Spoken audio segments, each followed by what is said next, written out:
TruthSeekahs podcast. Buckle up, everyone. We're going to talk aliens, UFOs, ghosts, spiritual and paranormal. From all of the three moons, beyond your wildest dreams. Dead Tommy. Nice.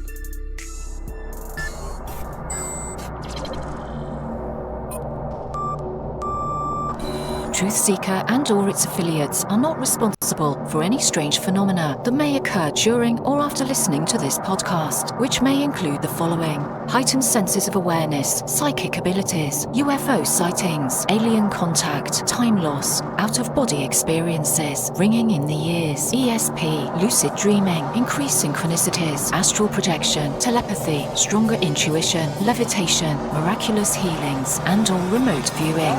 Please be advised to listen at your own discretion.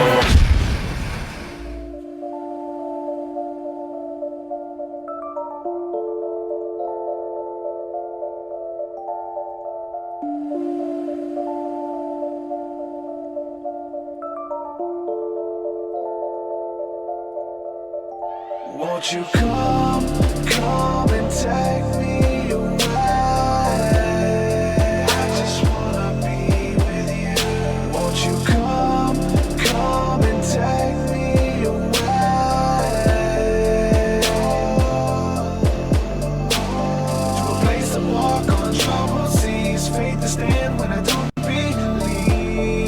I just wanna be with you. Won't you come and take me away? I just wanna be with you. Won't you come? You are now locked into the TruthSeekah podcast. Gargoyles, psychics, everything's ungodly.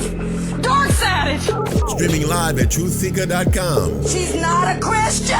Give it up, y'all. Your portal to the paranormal, esoteric, and all things spiritual. She's tampering in dark-sided stuff. And now, your host, TruthSeekah.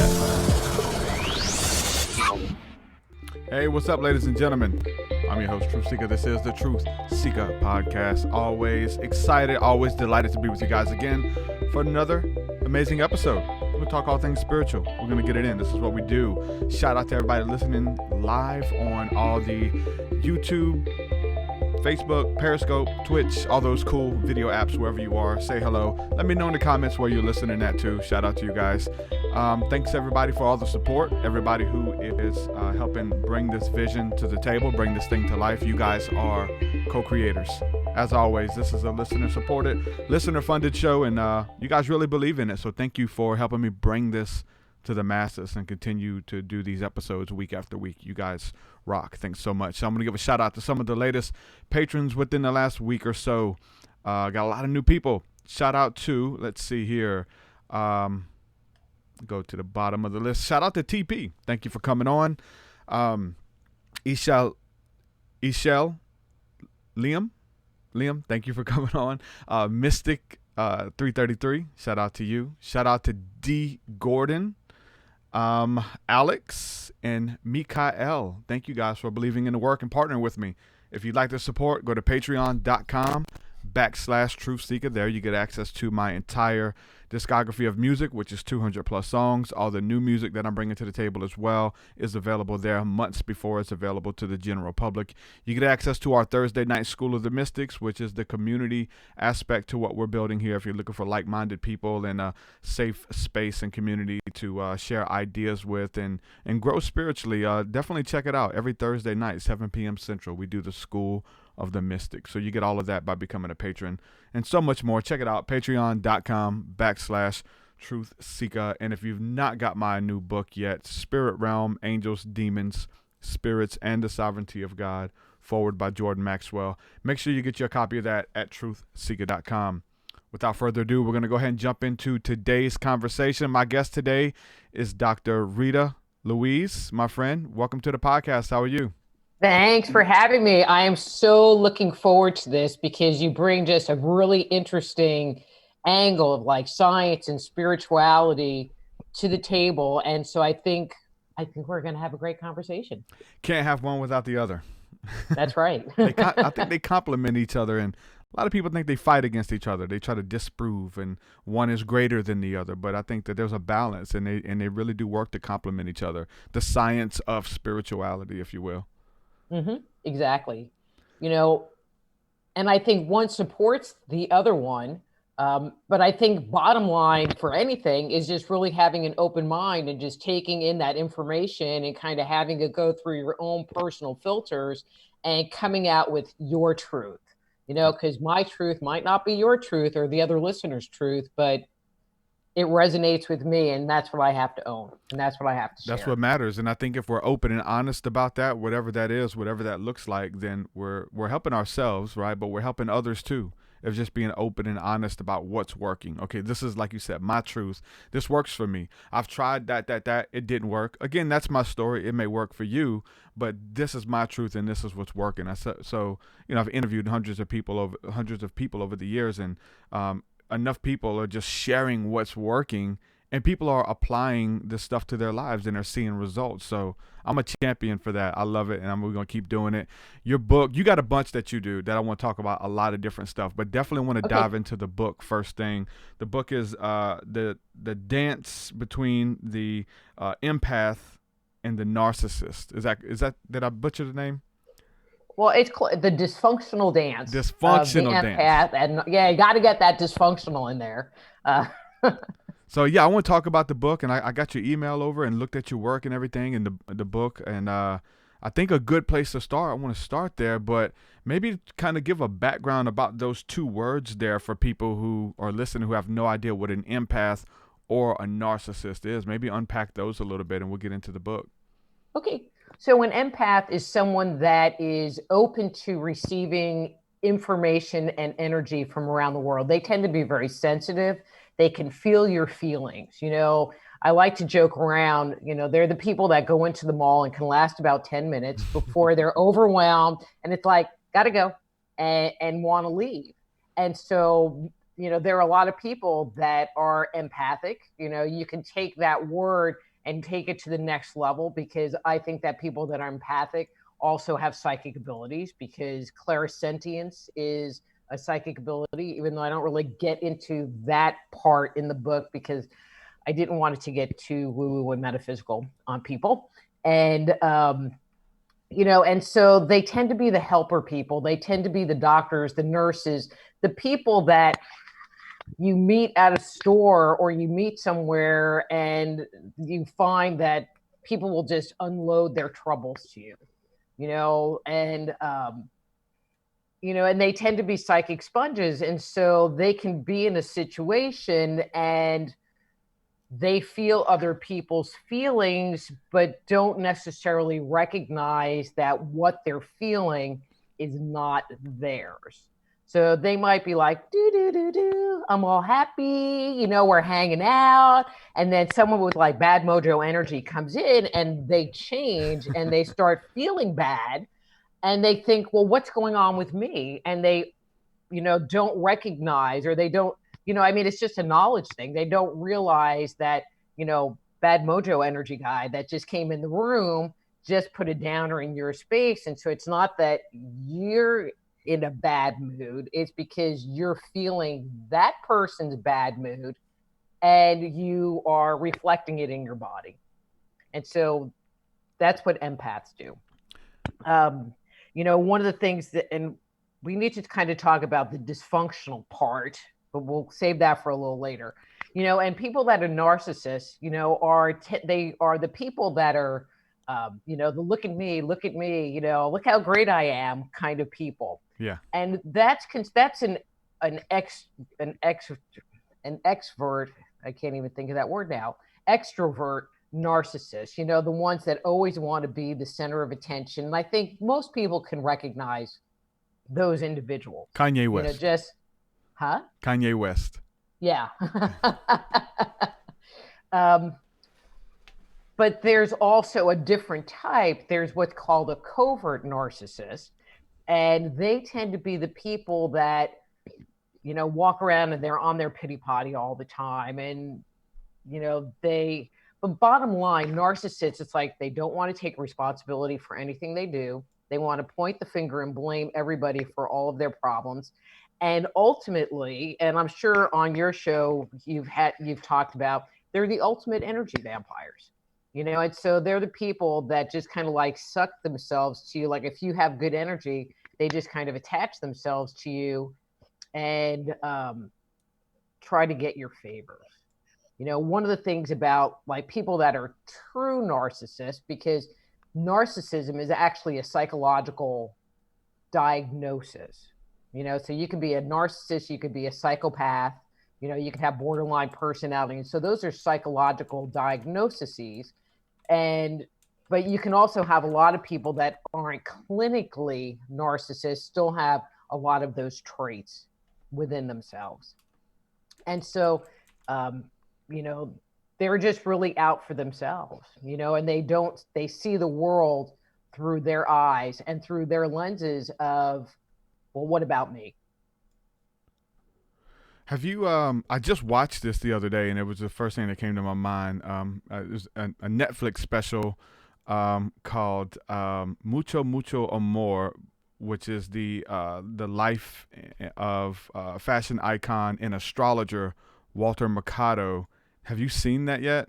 I have not. When you're talking about somebody who was enamored with his own reflection, this guy was definitely it. And it goes through just like his elaborate, clothing and jewelry and wanting to adorn himself to be the best dressed. And even so, like not wanting as he began to age, he was in TV.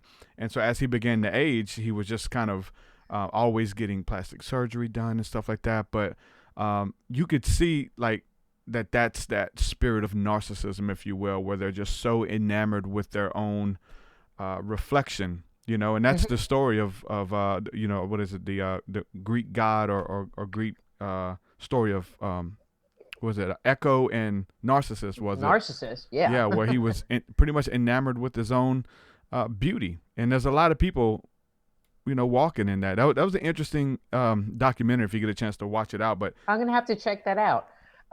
What I think, because I think there are some people that have, I'll say, self-esteem issues and will project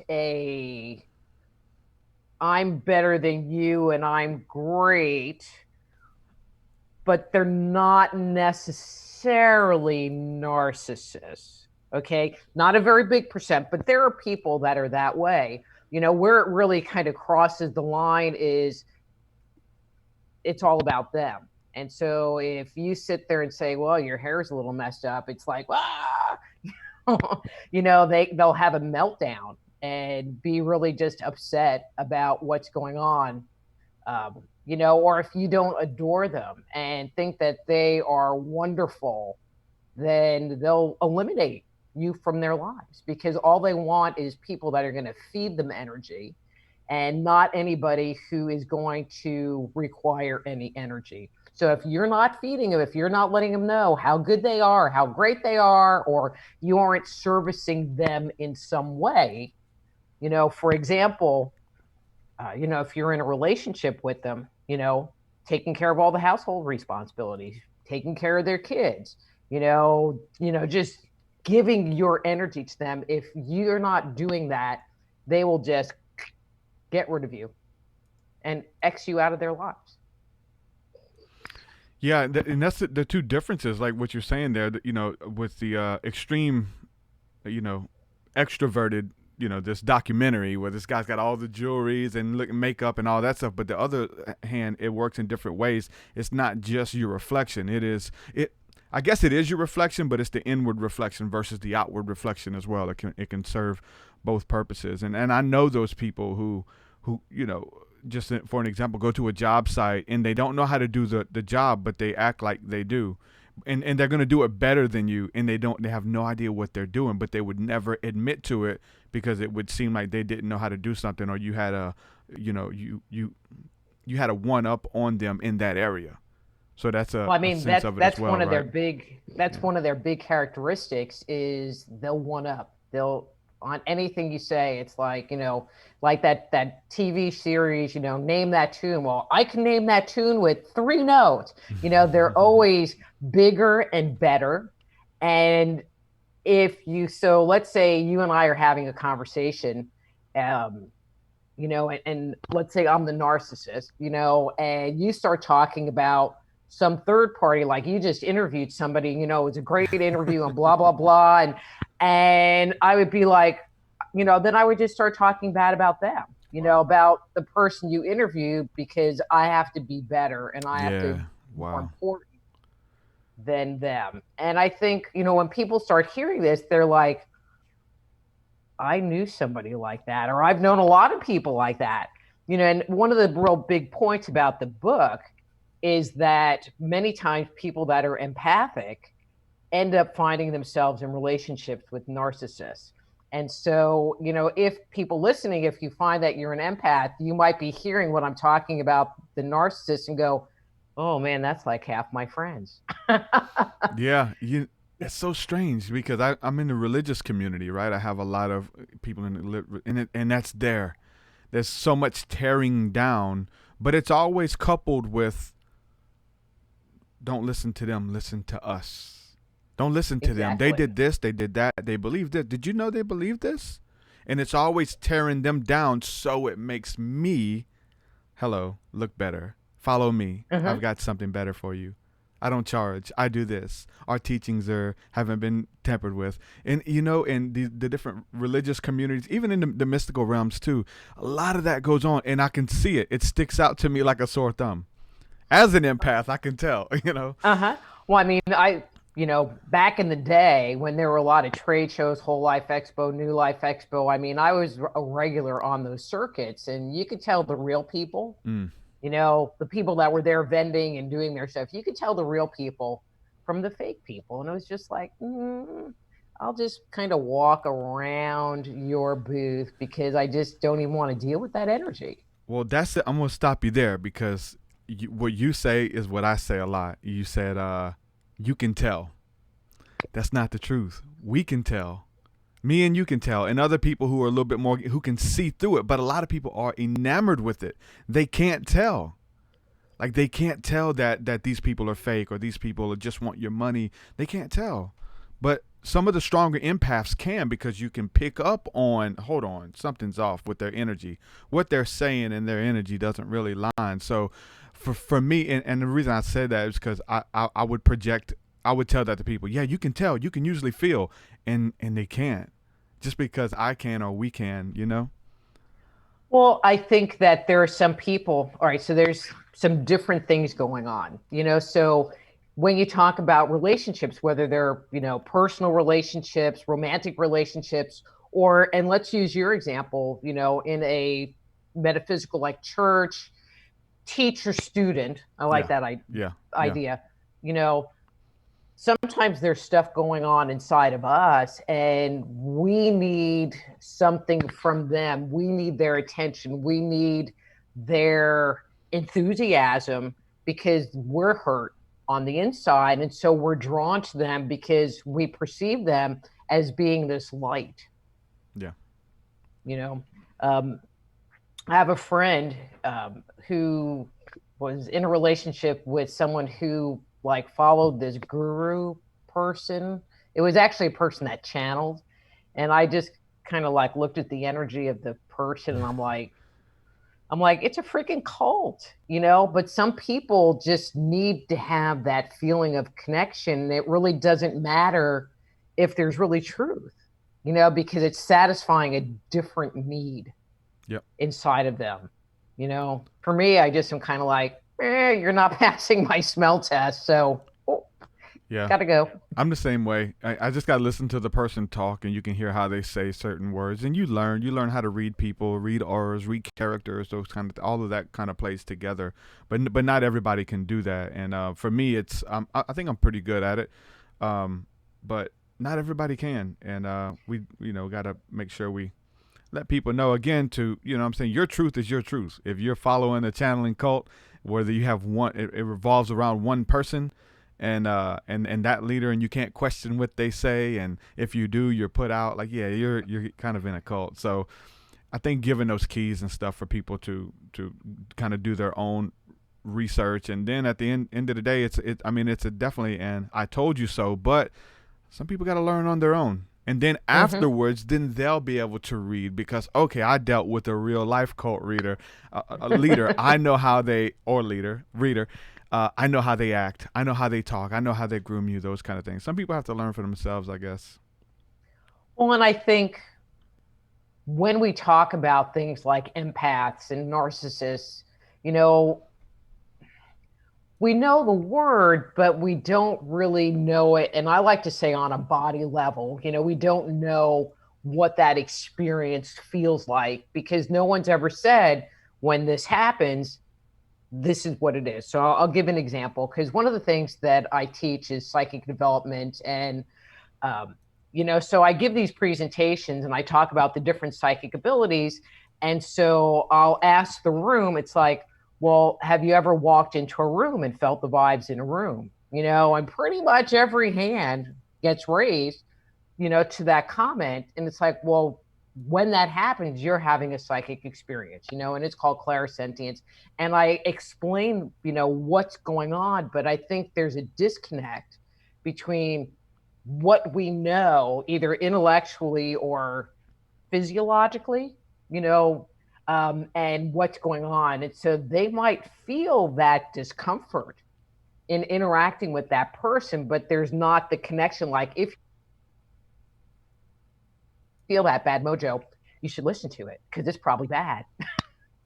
You know, so that's one of the things I like to do is just educate people so that they can take their experiences and relate that to what's going on in their lives and their interactions. Yeah, there's a difference there whenever, you know, you're being pushed around by those kind of feelings and stuff and you don't know how to interpret it. You don't know where it's coming from. You always think it's you. And I write about that in my book. I actually cover that and how I kind of came into it. But it was just like what you're talking about, walking into a room and, you know, when you step into the room, you feel a certain kind of way. But if you don't kind of like seek it out, okay, what's going on here? Is it just me? Am I having an off day? A lot, you know, is my blood pressure off? Like what happened when I stepped in this room? Until you start kind of the seeking process, the journey process. Okay, what's going on? And moving to that, and then you start to see results. But you got to move to the place where you start trying to figure out what's going on. Is there someone in this room? What happened here? Maybe even like just stepping out, like stuff even years ago that happened in this room. What was somebody murdered in this room? You know what I'm saying? Like it just changes the way you feel, but it's big. And a lot of people, I feel like they fall victim to their own supernatural psychic abilities because they don't have a teacher. They don't have nobody to say, yeah, when you feel that, look for this, this, and this. It's not you. Trust me, it's not you. You're healed. You're loved. You know, you walk in peace and perfection and abundance. It's not you. What's going on? And so until you do that, you're just kind of pushed around, whether it's at Walmart or the mall, like you said. And I've had I've had it happen enough times and been in company with people who kind of cultivate and help you facilitate that to say, hey, just see if this is it. And I've seen like miracles and breakthrough and people get set free and people come to tears and because you feel it in your body. It's very overwhelming. There's a lot of people. That's why I do this podcast. It's for people who are going through that stuff and they have no grid for it. They don't know what it is. If they're in the religious community and go to the pastors and stuff, they'll just kind of shoot them down or tell them it's the devil. And that's not it. You know, it's a God-given ability that we all possess. Let me ask you this. Reading your story, knowing mine, and interviewing empaths and psychics galore on this show, where is trauma linked to bringing out that empathic side of an individual, their own personal childhood trauma? So when I was putting this book together, I mean, because, you know, my history, my story that I share in the book is that I was a victim of childhood abuse. And what I came to realize, so the book, The Dysfunctional Dance of the Empath and Narcissist, it's kind of like, it's not a memoir, but it's kind of my journey to healing. So this is my sixth book. I have to sit there and count. It's my sixth book, you know, so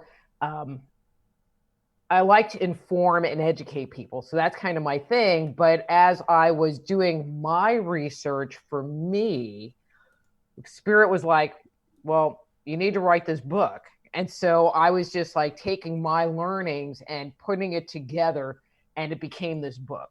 And so it's kind of like people that are reading it are kind of going through this journey with me, even though it's not in a memoir, not in a first person form. And so one of the things that I wasn't sure about was there a connection between being an empath and childhood trauma? And so there's a group on Facebook called an Empath. And so basically people that join that group are self-declared empaths, or people wanting to learn about it. And so I posed the question, in your life, if you see yourself as being an empath, was your life filled with childhood trauma? Was that your history? And, I say 85% of the people that responded, and that's being generous. It was more like 95% of the people that responded all identified early childhood abuse, whether it's physical, mental, psychological, or neglect as part of their lives.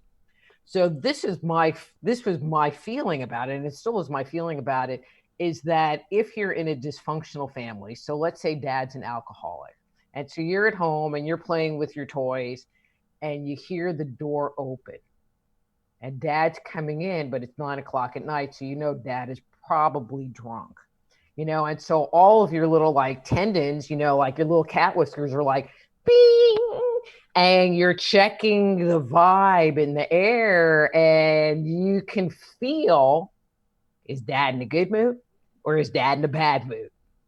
And from those little spidey senses, you learn how to navigate the world. And so what better exercise in being an empath and feeling the vibes in the room and feeling people's feelings and looking at that kind of stuff than, your formative years giving you that one-on-one, up close and personal training. Sad as that may be. Yeah. But it's true.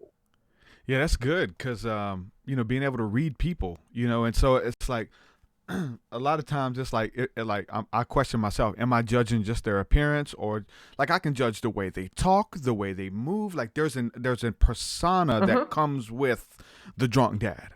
There's a persona that comes with the loving dad, right? And so it's like learning the energy signatures behind these personifications of people, no matter, who they are, whether it's a teacher, being led by wrong teachers and being led by right teachers. There's some things they do. There's some character traits that they all have in common. So I think, being able to read those energy signatures from those different people, you learn. So you may not feel it, but you can see it as well. There's different ways to interact with the different energy that these people put off, right? Oh, exactly. And so a friend of mine framed things this way, and I always like to give her credit. I don't necessarily say her name, but I like to give her credit. And she would say that everybody has, we all have different channels that we operate on. So some people are very visual. So I get the impression you're really visual. Some people are very feeling oriented. And so, they're the first ones that, are crying because somebody fell and, scuffed their knee. Some people just know things. Some people are more auditory. And it's not that one is better or worse than the other. It's just that we have these different channels. And figuring out which channel is yours or your primary one can really help with your discernment, because that's the one that you should trust. And you were talking a little earlier, and I would just want to kind of come back to this because I think it's really important. You were talking about sensing things and feeling things and knowing things. And it really is I say body level, even though it might be in your mind's eye or your perception, but it's still in you. Mm-hmm. And we're not really taught to look inside, about what's going on. And one of the things that I've learned as part of my journey is that it's our responsibility to make ourselves happy. And so if we're not happy, we're the only ones we can blame for it. And so if we're participating in some group or anything, work, relationship, and we spend a lot of days not happy and our internal world is kind of screwed up, and we're thinking about stuff about like, oh, well, blah, blah, blah, blah, blah, or worrying about it. That's like the red light. That is the neon sign that there's something going on and you need to stop and analyze, because, and I know this has happened to you, this happened to everybody. You're having a conversation with somebody and then they say something or do something and you walk away, but like you're kind of triggered on the inside and you're like, well, what was that all about? And that internal dialogue is just kind of going off. Well, when that internal dialogue is going off, that to me is when you need to go, stop. What's going on? What just happened? What's going on with this person? And that's where the evaluation really needs to start taking place versus just kind of going, well, allowing that to happen and then going back because you've kind of got over it. Yeah. Makes sense? Yeah. The triggers are a good thing, they're it's the ego. It's an open wound that someone touched. And it hurts. Oh, why did you? Hey, it's not healed. It's an open wound. Someone sent me this the other day. I think this is the second one they sent me, but this is a Christian pamphlet. It's called The White Throne of Judgment, right? And it's just, I guess, talking about after you die, going to face God on Judgment Day. And so people send me these in the mail and stuff. I think it's interesting just that thought of doing judgment as a good thing upon yourself, of like just doing that, not in a bad way, but doing self-evaluation to, if we're going after healing, if we're going after victory in every area of our lives, to see if there's anything that is off. Like, are we triggered by this or that, or do we not like these types of people? I mean, that's where racism comes in. That's where all types of stuff comes in. Like, all Christians are this, all Muslims are that. Like, there's reasons you feel that way. And so just doing that inward reflection, the judgment of your own self, to see if there's anything that's out of line or out of whack. And to really know is when you get triggered, it comes to the forefront for sure. But sometimes we get triggered because there's something wounded in us, and I'm going to go to your racism thing because we're kind of all in the middle of the Black Lives Matter thing. People that are true racists basically have been programmed their whole life that, people that are not white are bad people. I mean, and it's something that they've lived with. It's, kind of like the earth is round versus the earth is flat. It's just a belief. And the only way to break that is to have experiences that are good experiences and then reevaluating that belief and go, well, really, that's not true for me or not. You know what I mean? Mm-hmm. But sometimes we get triggered because the person we're interacting with, this was my main point, the person we're interacting with has crossed our boundaries.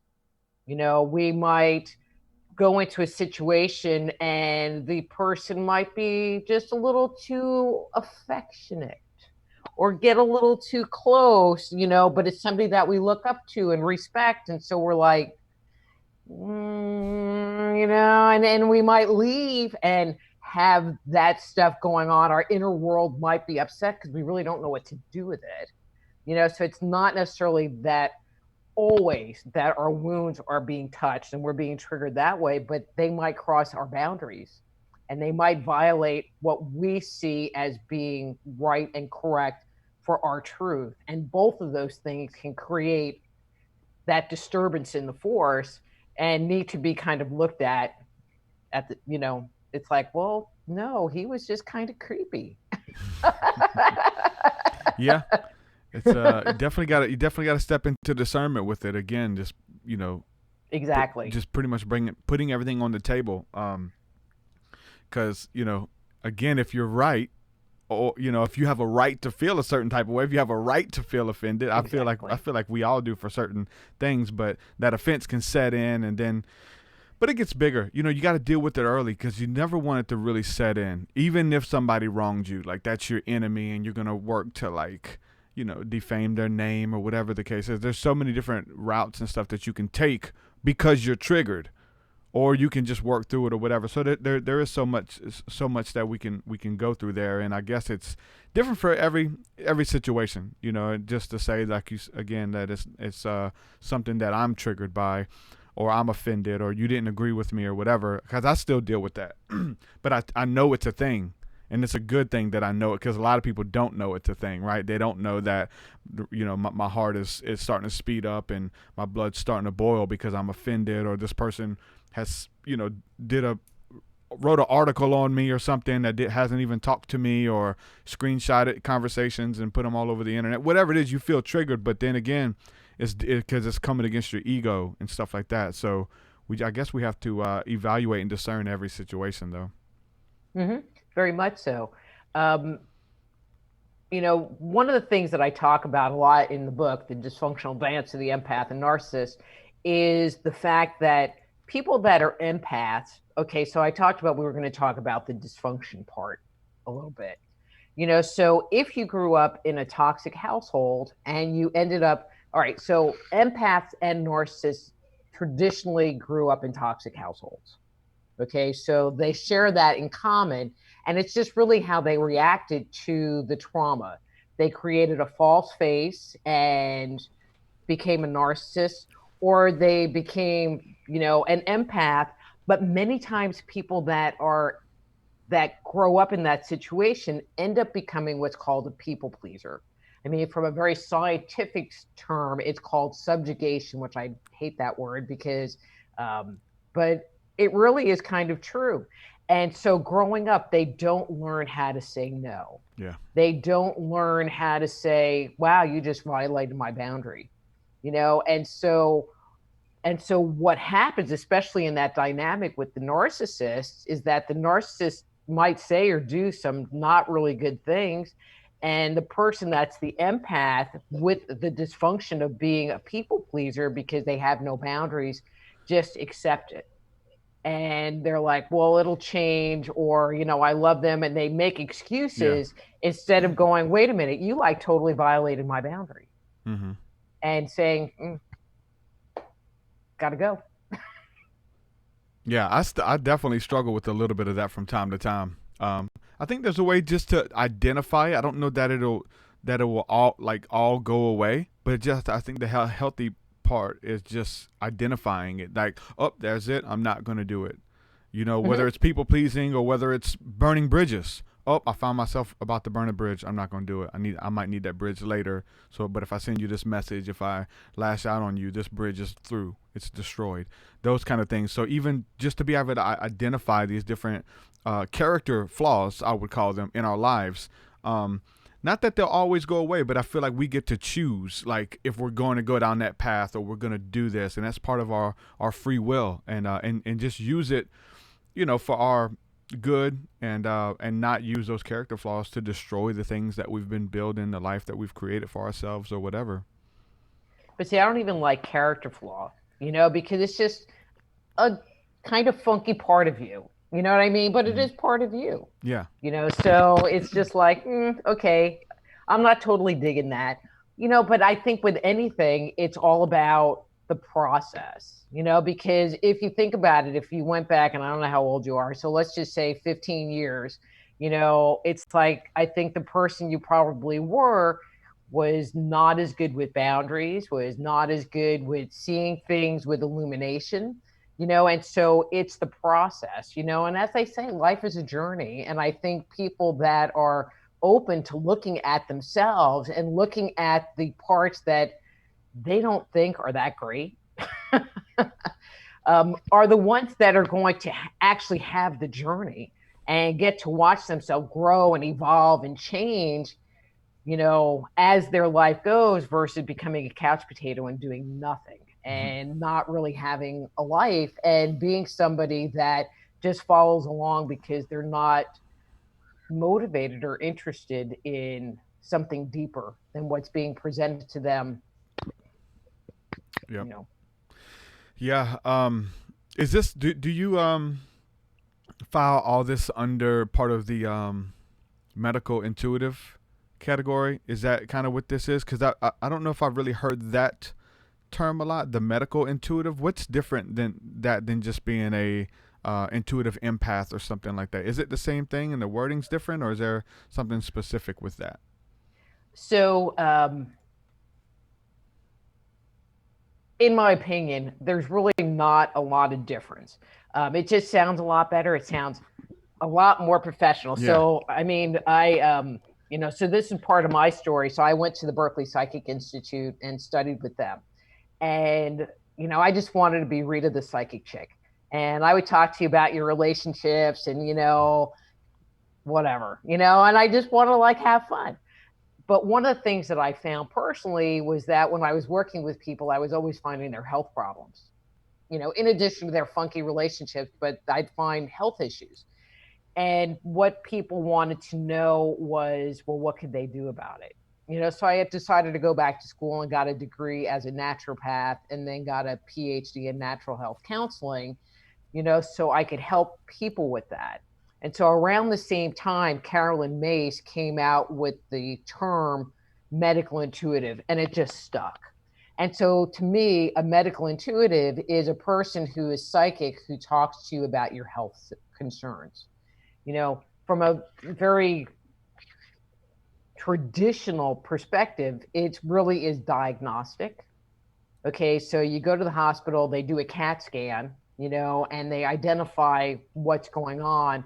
And so then you go back to your doctor to go get whatever treatment they're going to recommend for what they find in the CAT scan. So the medical intuitive in its most pure form is like the CAT scan, where, which is why I went back to school, because it's kind of not really helpful, in my opinion, if you can't provide people with some information and advice. So would you say it would be something similar to like Edgar Casey, what he would do? So Edgar Casey was a trance medium. So are you familiar with what that is? Mm-hmm. And so basically he would go into a trance and that somebody would ask him questions and he would provide answers. I mean, that's not, in the big concept, it's similar, but technique wise, what I do and what Edgar Casey did were two very different things. I mean, I'm primarily a clairvoyant and I'm also very kinesthetic, very empathic. And so, if someone's like, my stomach's bother me. And so in my mind's eye, I will look at their stomach and, they might have an ulcer, or it might just be red and irritated. They might not be digesting food correctly, which is why I'm really glad I got that naturopath degree, because now I can sit there and like the doctor brain. It's always funny because there's the doctor brain and there's the intuitive brain, and the doctor brain is like, well, how's their digestive enzymes? And the doctor brain is always asking these questions. It's like, and so the intuitive brain is like going, no, they're okay. It's like, oh, but they're eating like really fatty foods, and so for me it works really good because there's this analytical piece and this very intuitive piece that you wouldn't believe some of the weird stuff that comes up in these sessions. Yes, I will. I will. Weird. 100%. I feel like I can beat you with stories. Just because it's so maybe crazy. I don't know.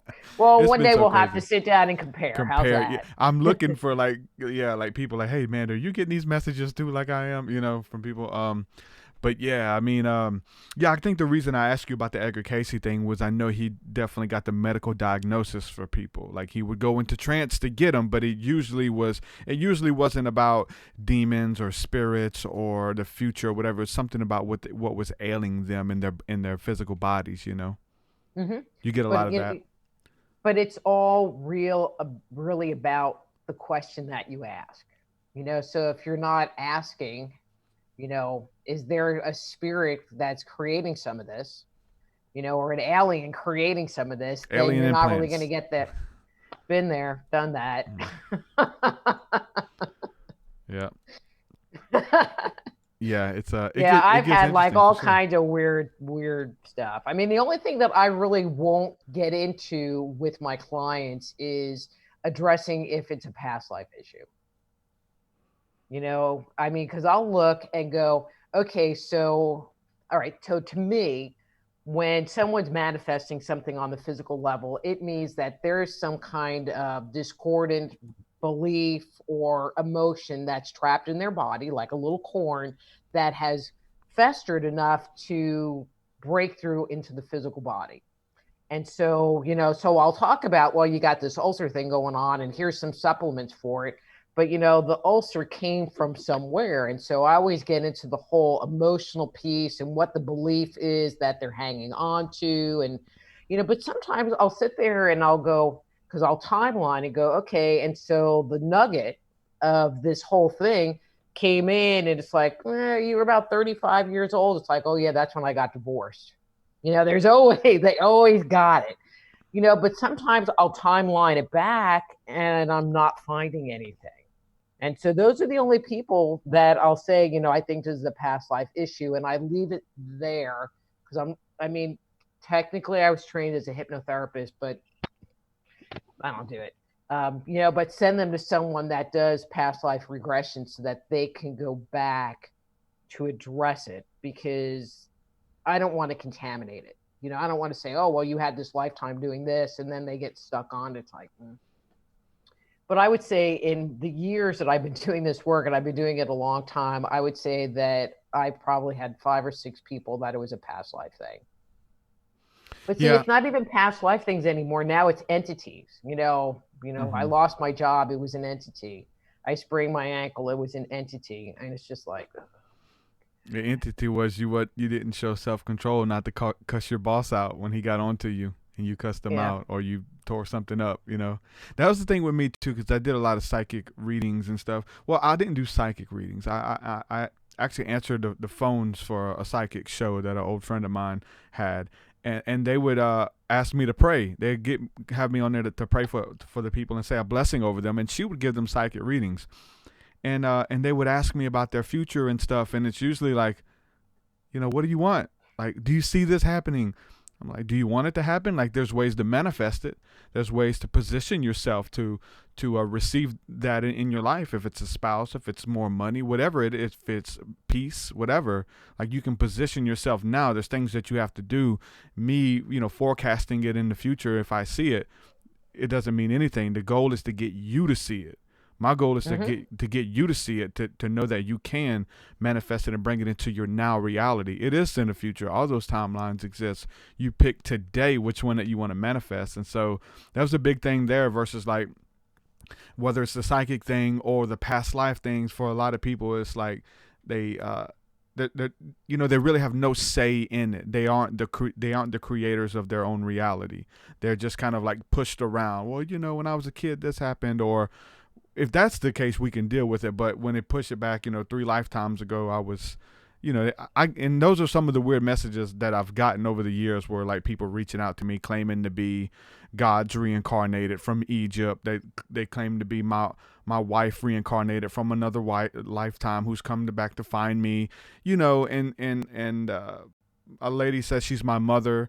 And from a past life, and she's here to guide me, and it's like, come on now, like a lot of that stuff I feel like gives into like delusions and hysteria. So I really feel like there's a balance with all of that stuff, and so we got to the fantasy realm, but when it has physical implications and real world implications where it plays a part in your life, and you can change it and you can work against it, even if that stuff is in your psyche or in your mind, to get it out and to live in the moment and live in your truth in this life.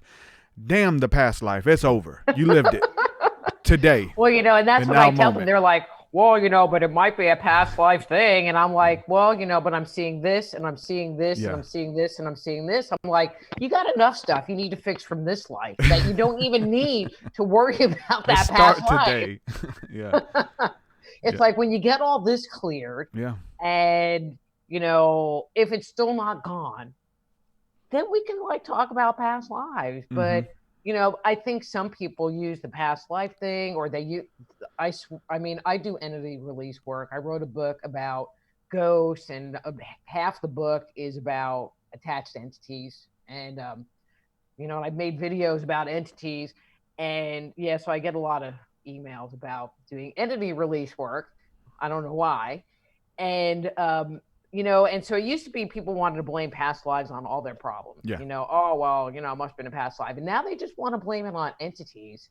And, entities exist. I've worked with enough people that have had attached entities, but they have a very consistent pattern. And just because your life sucked doesn't mean that, you have an entity attached or.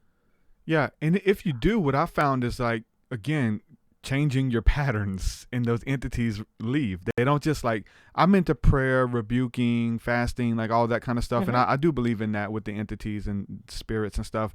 But like a lot of times their attachments aren't in a rebuke.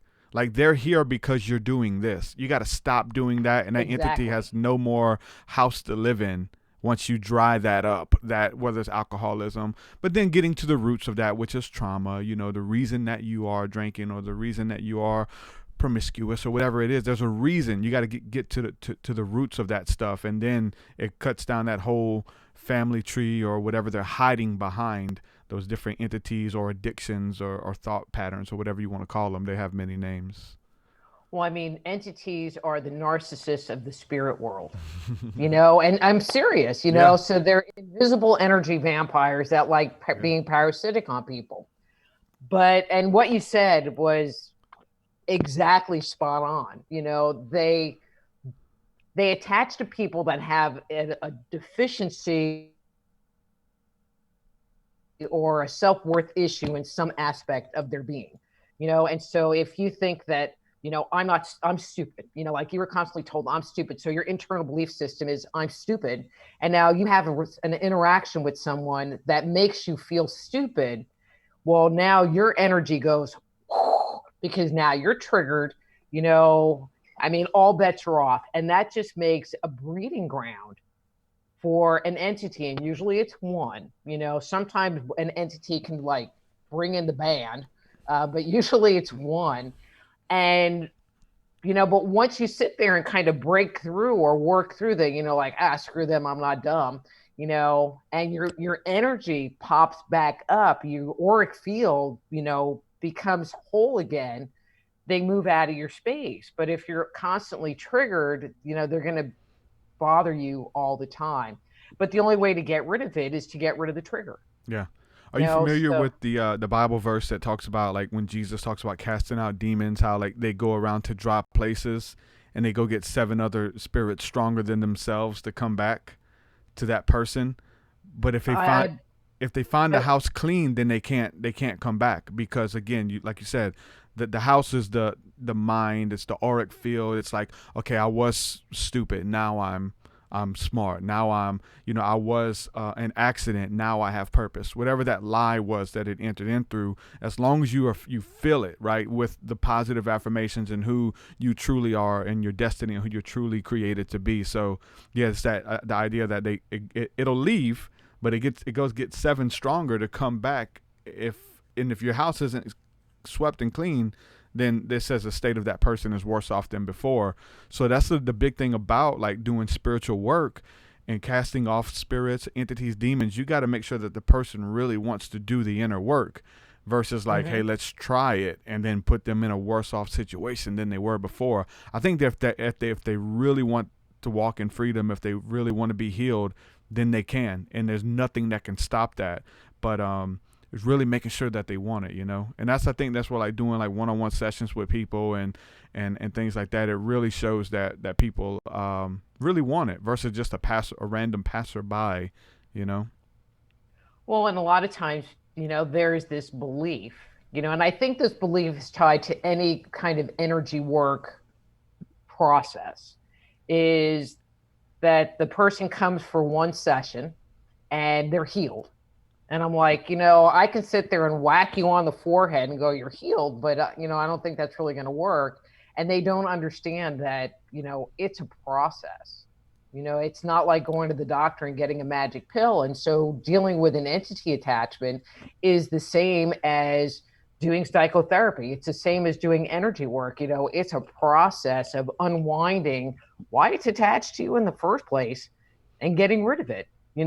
If you are experiencing, gallbladder disease because you are very frustrated because of these things that are going on in your life, identifying where those frustrations are coming from and getting rid of them, and moving forward in a different way is what's going to heal that gallbladder. Okay, and maybe some really good cleansing. But it's still the same thing. It's about clearing and healing and making your internal world be whole. I heard, excuse me, stories. This one, we went and see a evangelist 2 weeks ago. I really like him, but he was talking about having these miracles happen.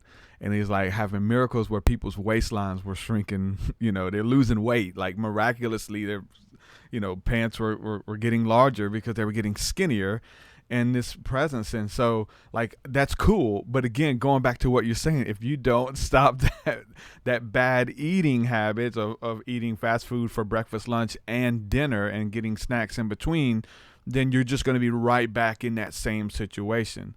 So it's about going to the root of it and finding healing there. And then the symptoms will take care of themselves. Like that would literally happen if you deal with the root. It may take a little time, obviously, making healthy decisions every day, just like you were making bad decisions every day.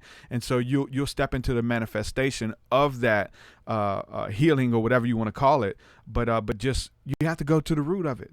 You have to cut it off at the root and figure out why is it there. If not, it's going to keep coming and it's going to get worse. The more time you're going to be like fall into remission with spirits and with addictions and things like that. And it's usually worse off than before. I know people who are addicted to drugs and get free and alcohol and everything. And then when they fall back into it, it's a lot harder. They forfeit everything. So you gotta go down to the root of it for sure. Well, and the same thing physically. I've worked with people that, they've had cancer, they've had, the classic one is, I'll be talking to them. Okay, so in Chinese medicine, different organs reflect different emotional energies. Okay, and I like using the gallbladder because a lot of people have freaking gallbladder issues. And so the gallbladder is all about our ability to plan.